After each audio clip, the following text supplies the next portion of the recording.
Thank you, Mayor. Mayor Nguyen is here. Vice Mayor Nguyen, Yes. Councilwoman Fan West, Yes. Councilmember Monzo, I'm here. Councilmember Ho is not here at the moment. Mayor, you have a quorum. Yes, thank you. Any public comments? Yes, City Attorney. Just for the record, I want to verbally announce the two items for closed session tonight before you take public comment. Okay. There's two items. One is labor negotiations with each of the employee groups, the Westminster Police Officers Association, WMEA, and the management and confidential employees and executive employees. And the second item is an anticipated litigation item, significant exposure to litigation, one case. Thank you. Thank you, City Attorney. Any public comments? Yes, Mayor, we actually have a couple of hands raised via Zoom. Westminster Watchdog, please unmute yourself. Good evening, Terry Rains, Westminster Watchdog, and thank you. And you may Christian. begin. Hello. Good evening, Terry Rains, Westminster Watchdog. Thank you, Christian, for actually reading. Hello. Hello. We Hello? can't hear you at this time. Well, I'm on. I'm Hello? on. I'm on. Hello. Hello. It seems like there's a problem. We're gonna go on to the next speaker and then come back to her as well. The next speaker is Camilla. Please unmute yourself and you may begin. Can you hear me? Lucy, Camilla? can you hear me?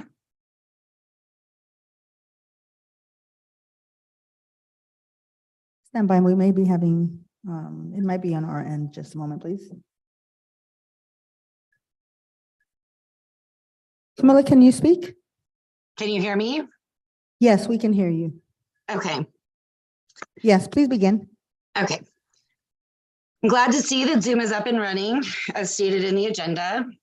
I don't even know where to begin with the numerous issues surrounding this agenda, including the closed session. This will all tie in, so please don't interrupt me.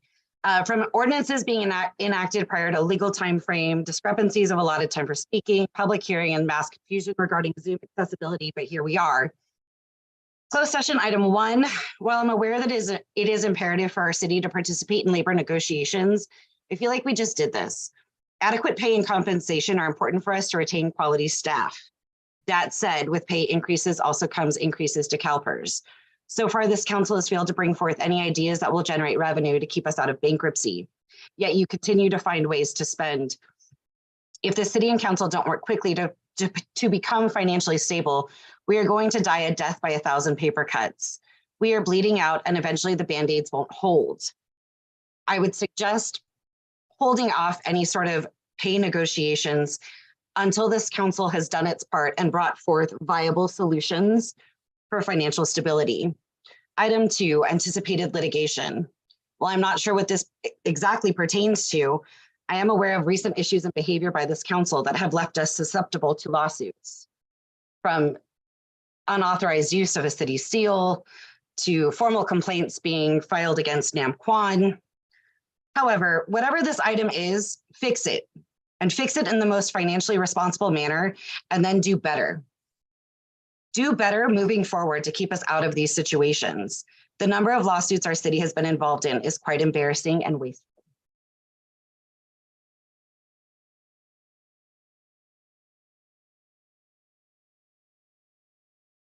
Just a moment. We can't hear you on audio. Stand by, please. I'm done.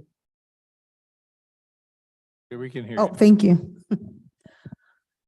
The next, going back to Westminster Watchdog, please unmute yourself and you may begin.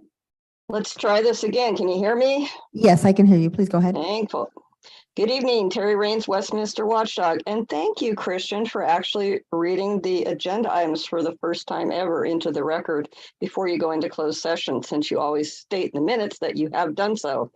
Anyway, I will begin with a few reminders to this council and the city attorney. Generally, the only discussions that can take place during a closed session are 1, real property negotiations, price and terms only. 2, existing or anticipated, aka pending litigation. Potential litigation is not expressly recognized. 3, liability claims. 4, labor negotiations. 5, public employee appointments, evaluations, discipline, dismissal, or release. Pursuant to the Brown Act, local agencies may meet in closed session to confer with or receive advice from its legal counsel regarding pending litigation only when discussion in open session concerning these matters would prejudice the position of the local agency in court.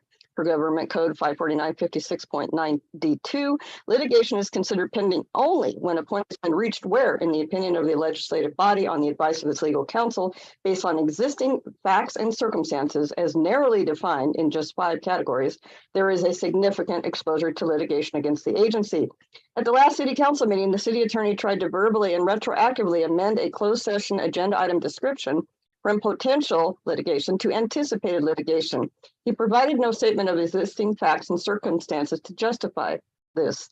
On February 10, 2020, the First District of the California Court of Appeals issued a decision in Fowler versus City of Lafayette.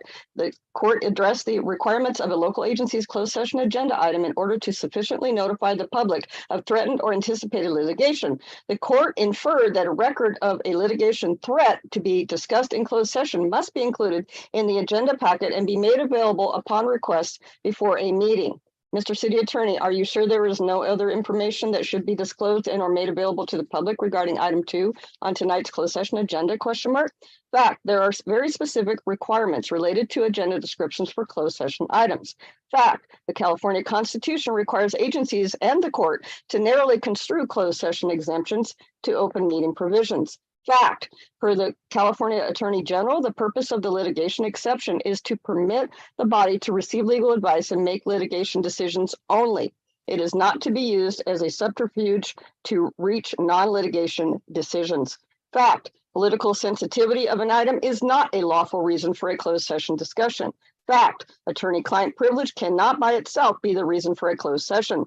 Multiple sources report that this council and city attorney discussed in a recent closed session how to properly conduct open city council meetings. This was a violation of the Brown Act because 1, it does not fall under one of the allowable exemptions listed above, and 2, it was not agendized on either the open or closed session agenda.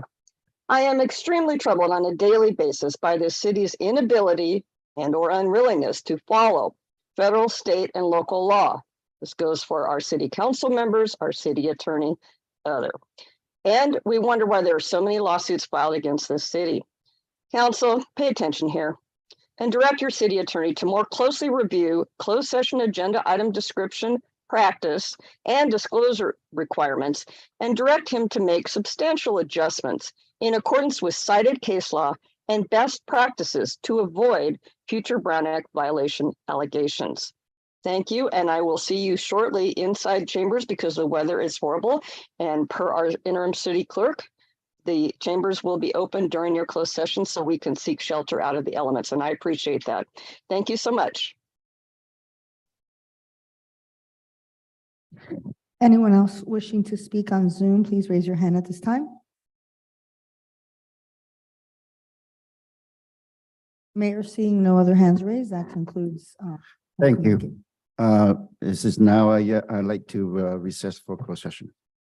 Thank you. Oh, and just to make an announcement, Councilmember Ho is present and arrived at 5:34.